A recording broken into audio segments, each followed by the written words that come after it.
नमस्कार, मैं हूं अजय और हाथरस केस में सबसे बड़ा खुलासा सामने आया है। हाथरस केस में अब इस खुलासे के बाद पूरे के पूरे मामले में नया मोड़ आ सकता है। दरअसल हाथरस केस का चश्मदीद सामने आ गया है, जिसने अपनी आंखों उस घटना को देखी। पीड़ित की उसने क्या क्या कहा है? पीड़ित की मां भाई ने उसे जमीन पर पड़े देखा। पीड़ित की मां भाई के सामने पीड़िता तड़प रही थी। लव कुश के घर जाकर इसके बाद उसने घटना बताई। अब सीबीआई ने इस चश्मदीद को बुलाकर पूछताछ शुरू की है कि क्या क्या उसने देखा। ये पहला मौका है जब कोई चश्मदीद आकर आंखों देखी घटना के बारे में बता रहा है। अब तक बड़े सवाल खड़े हो चुके हैं कि कैसे हत्या हुई, किसने मारा, जिन पर आरोप लगे हैं उन लोगों ने मारा या किसी और ने। मैं तो अपने खेत में नया काट रहा था। मैं चीखने चिल्लाने की आवाज़ सुनी। मैं वहाँ पर पहुँचा। उसकी माँ उसका भाई खड़े हुए थे। वो लेटी हुई थी लड़की। उसके बाद मैं लव कुश की माँ को लेवाने चला गया। तो 3 दिन में उसका भाई वहाँ से निकल आया। जब मैं वहाँ पर पहुँचा वापस द्वारा, तो उसकी माँ बोली, बेटे हमारे घर का बेटा बुला ला लड़के को। जब मैं गाँव में आ रहा था तो भाई साहब मिला, गुड्डू भाई साहब। मैंने उससे कहा, भाई साहब ऐसी बात है। उसने कहा, बेटा घर जाए कह दे। तो मैंने घर आके क्या, हाँ आ जाऊँगा जब 5-6 लोग इकट्ठे हो जाएंगे। उसके बाद मैं अपने घर आ गया। मैंने अपनी माँ से कहा, भाई से कहा, हम गए। उसके बाद उसके पीछे उसका भाई गया। जब तक और 4-6 लोग भी इकट्ठे हो गए। तो खेत किसका है? हमारा। अच्छा, आप ही का खेत। और कितनी दूर होंगे आप? जहाँ बात हुई थी, ये घटना हुई थी, उससे कितनी दूर थे? मैं दूर था अपने। कितना लगभग? तो कोई पता ना, कितने दूर है, ऊपर 20-25 कदम होंगे। अच्छा, 20-25 कदम पे। अच्छा, यही पूरा घटनाक्रम हुआ। हाँ। तो उसके बाद फिर आप लोगों से मिले या किसी से नहीं मिले? नहीं, माँ मिला था। पुलिस लाइन गए थे? हाँ। अच्छा, क्या बताया वहाँ पे? जो देखा उसने जाकर अब सीबीआई को बता दिया है। इसी चश्मदीद ने घटना के वक्त पहला व्यक्ति था उस परिवार के अलावा जो वहां पर मौजूद था और उसने देखा सब कुछ। आरिफ खान हमारे संवाददाता मेरे साथ जुड़ गए हैं। आरिफ, ये जो बातचीत बता रहा है ये युवक, उससे क्या बातें निकल कर आ रही हैं? क्या क्या उसने देखा था और उसके क्या क्या मायने हो जाते हैं? देखिए, इस पूरी वारदात को करीब 1 महीना से ज्यादा हो गया और जिस हिसाब से ये युवक सामने निकल कर आया है, इसमें तमाम बातें बताई हैं। देखिए, वो साफ तौर पर कह रहा है जहां वारदात हुई है वहां से महज 25 कदम की दूरी पर मौजूद था और जब कुछ हरकत हुई उसके बाद आकर उसने देखा और उसका कहना यह है कि जो लड़की है, जिसकी मौत हुई है, उसकी माँ और उसका भाई वहां खड़े हुए थे और लड़की वहां सिसक रही थी और फौरन उस जगह से भागकर गांव आया और जो आरोपी है लव कुश, उसके घर वालों को बताया कि इस तरह की एक वारदात हुई है खेत के अंदर और क्या नाम है पूरे गांव को बताया। आरिफ, एक बात मैं यहाँ पर रोक करके आपसे पूछना चाहूंगा। इस पूरी बातचीत को हमने दिखाया है अभी, लेकिन इसमें यह बात कहीं नहीं आ रही है कि ये जब ये युवक पहुंचा मौके पर, उसकी मां ने, पीड़िता की मां ने कहा कि घर से जा बेटा, मेरे बेटे को बुला ला। उसने ये जिक्र नहीं किया क्या कि किसने मारा है, कौन मारकर भाग गया? अगर जो आरोपी हैं उन्होंने इस घटना को अंजाम दिया था तो ये उन्हीं को बताने कैसे गया? और वो लोग अगर भागे थे तो इस बात का जिक्र मां ने क्यों नहीं किया? क्या ये इन बातों पर कोई बात हुई है क्या इस युवक से? देखिए, बिल्कुल जिस तरह से 1 महीने के बाद सामने आया है और सीबीआई ने, देखिए तमाम पूछताछ की, सीबीआई ने पीड़ित परिवार है उससे पूछताछ की, आरोपी परिवार उससे पूछताछ की, लेकिन ये अहम कड़ी है। देखिए, सीबीआई की जांच का सबसे बड़ा पिन पॉइंट यही है कि ये युवक को बहुत जानकारी है और देखिए लगातार इस युवक से तमाम तरह के सवालों के जवाब जानना चाह रही है कि आखिर घटना वाले दिन हुआ क्या था, कैसे कैसे घटना हुआ, कैसे कैसे।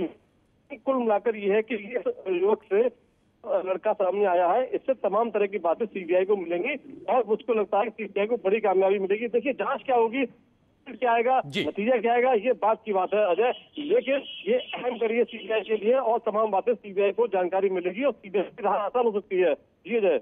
बिल्कुल, अब तक का पहला और इकलौता चश्मदीद जो परिवार के अलावा मौके पर पहुंचा उस वक्त जब पीड़िता तड़प रही थी मौका वारदात पर, और तब जो उसने देखा उसने कई सवाल खड़े कर दिए हैं। अब तक जो बातें कही गई हैं इस पूरे मामले में, क्या उससे लाइन अलग है, थ्योरी अलग है और घटना ये पूरी अलग है, गुनहगार अलग हैं? ये सारी बातें उठेंगी। सीबीआई ने अब पूरी पड़ताल की है, बातचीत भी की है इस युवक के साथ। देखना होगा कौन से नए तथ्य उभर कर आते हैं। मगर हाथरस में जो ये कांड हुआ उसके बहाने दंगे की कौन सी साजिश रची जा रही थी, अब इस बात की पड़ताल के लिए एसटीएफ का गठन हुआ है। स्पेशल टास्क फोर्स चंद्रपाल थाने में दर्ज की गई है एफआईआर। साजिश के खुलासे के लिए एसटीएफ की स्पेशल यूनिट का गठन हुआ है और ईडी भी पीएफआई के सदस्यों से इस बीच पूछताछ कर रही है। साजिश में विदेशी फंडिंग के सबूत मिले हैं, इसलिए ईडी मामले में बीच में आई है, पूछताछ कर रही है। मगर इस पूरे मामले की, इस साजिश के मामले की पड़ताल एसटीएफ की टीम करेगी। और उधर हाथरस में पीड़ित परिवार से एसडीएम अंजलि गंगवार ने मुलाकात की और उन्हें राशन देने का भरोसा दिलाया है। पशुओं के चारे का इंतजाम भी करने का आश्वासन दिया है। पीड़ित परिवार को पुलिस सुरक्षा में खेतों की कटाई की भी इजाजत दी गई है। तो पुलिस की सुरक्षा होगी जब ये फसल काटने जाएंगे परिवार वाले, और इन्हें राशन और पशुओं के चारे का इंतजाम भी सरकार की ओर से किया जाएगा। परिवार की सुविधाओं का पूरा ध्यान रखा जा रहा है। जो परिवार की ज़रूरतें हैं, राशन है, बाकी जो भी जानवरों का चारा वगैरह है उसको भी सारा प्रोवाइड किया जा रहा है। किसी प्रकार की असुविधा ना हो, उनके स्वास्थ्य का भी ध्यान रखा जा रहा है। डॉक्टर प्रॉपर उनका चेकअप कर रहे हैं रेगुलरली, और जो भी दवाइयाँ हैं वो भी प्रोवाइड की जा रही है। और उधर बाराबंकी में एक लड़की के साथ रेप की घटना सामने आने के बाद पुलिस ने एक्शन शुरू कर दिया है। इस मामले में एक आरोपी को गिरफ्तार कर लिया गया है जिसने लड़की के साथ रेप करने की बात पुलिस के सामने कबूल भी कर ली है। दरअसल नाबालिग लड़की की हत्या करने का मामला सामने आया था। बाद में पुलिस ने जब पोस्टमार्टम कराया तो रेप की भी पुष्टि हुई और मामले में कार्रवाई कर आरोपी को गिरफ्तार कर लिया गया है। जमीनी सूचना, खून आलूदा कपड़े, फील्ड यूनिट के साक्ष्य के आधार पर घटना में शामिल अभियुक्त दिनेश गौतम पुत्र शत्रुघ्न गौतम निवासी पिपरी टोला सेठ मऊ उम्र 19 वर्ष ने घटना में संलिप्त होना स्वीकार कर घटना के विवरण का खुलासा किया है। अभियुक्त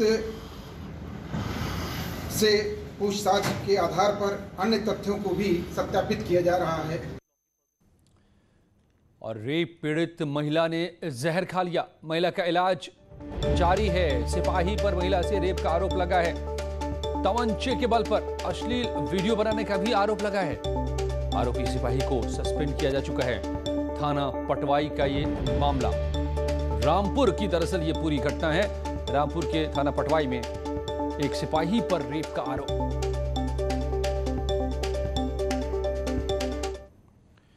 और दिल्ली में संगीत सोम का, विधायक संगीत सोम का धरना खत्म हो गया है। शव का पोस्टमार्टम कराने को लेकर धरना दे रहे थे। पोस्टमार्टम की मांग पूरी होने पर उन्होंने धरना खत्म किया। यूपी के सरथना सीट से हैं बीजेपी के विधायक संगीत सोम। दरअसल उनकी विधानसभा इलाके की युवती की मौत की खबर संगीत सोम को लगी तो उन्होंने दिल्ली सरकार के खिलाफ मोर्चा खोल दिया और पोस्टमार्टम नहीं होने को लेकर दिल्ली सरकार के खिलाफ धरने पर बैठ गए थे। सरथना की रहने वाली मेघा जैन की शाहदरा में 10 अक्टूबर को संदिग्ध हालत में मौत हो गई थी। घर वालों ने सुसाइड बताया था, मगर मेघा के परिजनों ने इसे हत्या की आशंका जाहिर की, जिसकी शिकायत पीड़ित परिवार ने एसडीएम से की थी, लेकिन मामले की कोई सुनवाई नहीं हो रही थी। 6 दिन से पोस्टमार्टम तक नहीं हुआ था। शव को अभी तक शव पड़ा हुआ था, अब जाकर आज पोस्टमार्टम शुरू हुआ है। और धरने पर बैठे सदन विधायक से बात की न्यूज़ 18 संवाददाता प्रीति श्रीवास्तव ने। आप खुद आपको आना पड़ा उत्तर प्रदेश से दिल्ली में एक बेटी को इंसाफ दिलाने के लिए। आप देखिए कि यहाँ की सरकार, केजरीवाल और उनके चुनिंदा लोग पूरे देश में गाते फिर रहे हैं कि बेटी की सुरक्षा और बेटियों के ये लड़ाई लड़ते फिर रहे हैं।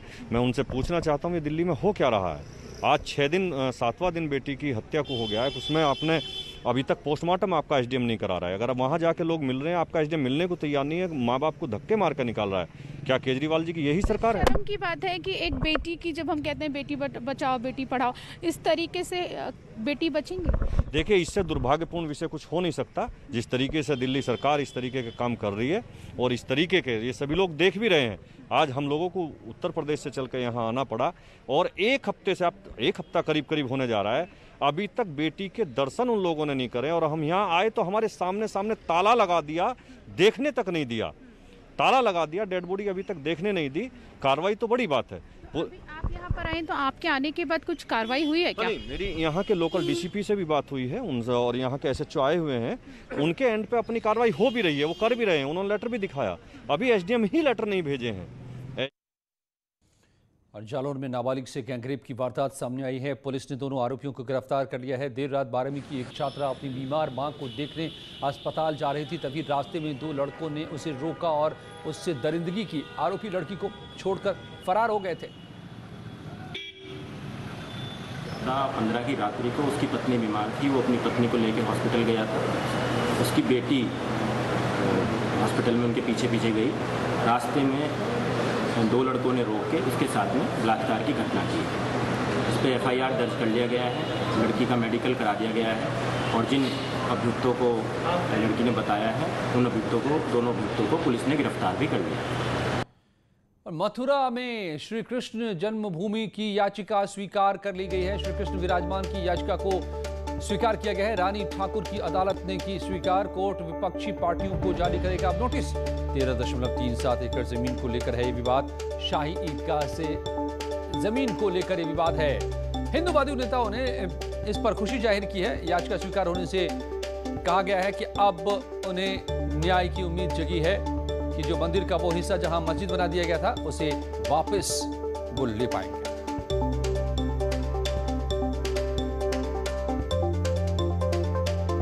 30 सितंबर 2020 का फैसला आया था, जिसमें फाइंडिंग दी गई कि भगवान को और भक्त को अधिकार नहीं होता है केस दायर करने का। उस दिन से मैं बात कह रहा हूं कि ये सुप्रीम कोर्ट के जजमेंट, राम जन्मभूमि के केस के जजमेंट के पैरा 346 के विरुद्ध है, जिसमें सुप्रीम कोर्ट ने यूनानिमसली ये होल्ड किया है कि भगवान और भक्त हमेशा केस दायर कर सकते हैं अगर भगवान की संपत्ति के साथ खिलवाड़ हुआ है। और जैसा कि आप इस केस में जानते हैं, 12 अक्टूबर 1968 का कॉम्प्रोमाइज़ अवैध है, जिसको घोषित करने की मांग हमने की है। और इसीलिए आज जिला जज के सामने जब हमने ये अर्जी और ये दलील रखी, जिस पर आज हमारी अपील एडमिट हुई है और सारे विपक्षीगणों को नोटिस जारी हुआ है। बलिया में से खबर है, अखिलेश यादव ने परिजनों से बलिया में बात की है। मृतक जयप्रकाश पाल के परिजनों से अखिलेश यादव ने फोन पर बात की है और ढांढस बंधाया। तो अब राजनीति की एंट्री हो चुकी। इस मामले में अखिलेश यादव ने मृतक के परिजनों से बात की है। कल जो गोलीबारी हुई थी उसमें मृतक जयप्रकाश पाल की मौत हो गई थी और उनके परिजनों से अखिलेश यादव ने बात कर उन्हें ढांढस बताया है। कहा कि बहुत हिम्मत रखना, हम लोग आपके साथ हैं, पूरी ईमानदारी से हम आपकी मदद करेंगे, हमारी पार्टी के लोग आपसे मिलने भी आएंगे, जो भी दोषी होगा उसे सजा दिलाएंगे। बहुत अफसोस है, बहुत दर्दनाक घटना है। अखिलेश यादव की अल्फाज पीड़ित के मृतक के परिजनों को बलिया में।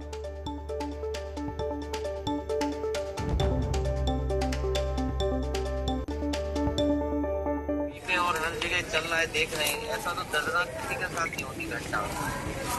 बहुत हिम्मत रखना, हम लोग साथ हैं आपकी। जी सर। पूरी ईमानदारी से हम लोग साथ, पार्टी के साथ रहेंगे और मदद भी करेंगे परिवार की, ठीक है? ठीक है। और हमारी पार्टी के लोग आपके कल घर मिलने भी आएंगे जी। और फिर मैं बात करूंगा, ठीक है जी सर। और सजा दिलवाएंगे जो दोषी हैं उनको, ठीक है? बहुत अफसोस है, बहुत दर्दनाक घटना है, ऐसा तो कभी होता ही नहीं सरकार में, ठीक है? हाँ सर, ऐसा कभी नहीं होता है जो हुआ है सरकार में। जी बोलिए। ठीक है, हम हैं आपके साथ, ठीक है? ठीक है सर, ठीक ठीक।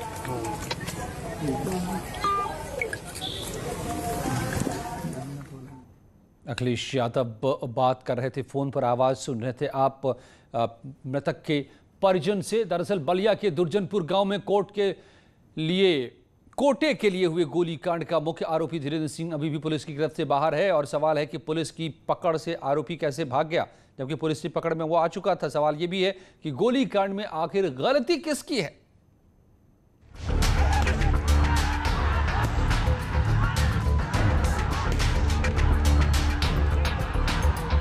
बलिया में कोटे के लिए हत्याकांड का मुख्य आरोपी धीरेन्द्र सिंह की तलाश में पुलिस चप्पा चप्पा छान रही है, लेकिन 8 पुलिस वालों की पकड़ से भागने वाला आरोपी का सुराग नहीं मिल रहा। दुर्जनपुर गोलीकांड पर जिले के आला अधिकारी चौकन्ने हो गए हैं और जल्द गिरफ्तारी का दावा कर रहे हैं। इसके सापेक्ष एक अभी नामजद में गिरफ्तार हो चुका है और 5 अज्ञात, कुल 6 गिरफ्तारी। बाकी जो 7 नामजद हैं उनके लिए 7 टीमें बनी हैं पुलिस की, और रात से वो जहां जहां उनके संभावित ठिकाने हैं पता करके और वहां दबिश दी जा रही है। आरोपी धीरेन्द्र सिंह बैरिया के बीजेपी विधायक सुरेंद्र सिंह का करीबी है। जब विधायक जी से धीरेन्द्र सिंह के संबंध के बारे में सवाल किया गया तो क्या जवाब था, आप भी देखिए। धीरेन्द्र प्रताप सिंह जी हमारे चुनाव में, लोकसभा के भी चुनाव में एक सहयोगी कार्यकर्ता के रूप में हमारा सहयोग, भारतीय जनता पार्टी का सहयोग किए हैं, तो मैं कैसे कह सकता हूं कि मेरा सहयोगी नहीं है। दौड़ते कुछ ही पलों में और खबरों के साथ।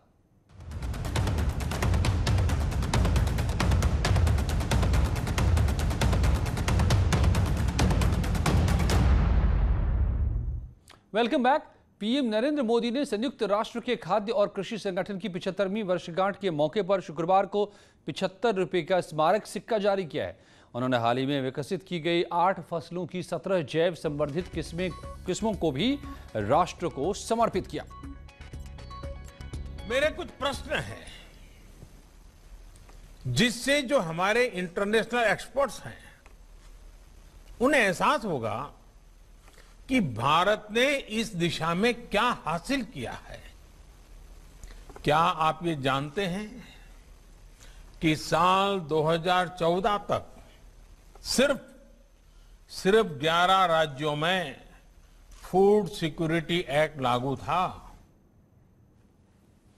और गृह मंत्री अमित शाह ने ट्वीट किया है कि आज कृषि क्षेत्र के लिए एक ऐतिहासिक दिन है। 8 फसलों के 17 नए बीजों की वैरायटी किसानों को समर्पित करने के लिए मैं पीएम मोदी और कृषि मंत्री नरेंद्र सिंह तोमर जी का आभार जताता हूं। ये फसलें भारत को सुपोषित कर ग्रीन रेवोल्यूशन से एवर ग्रीन रेवोल्यूशन तक ले जाएंगी।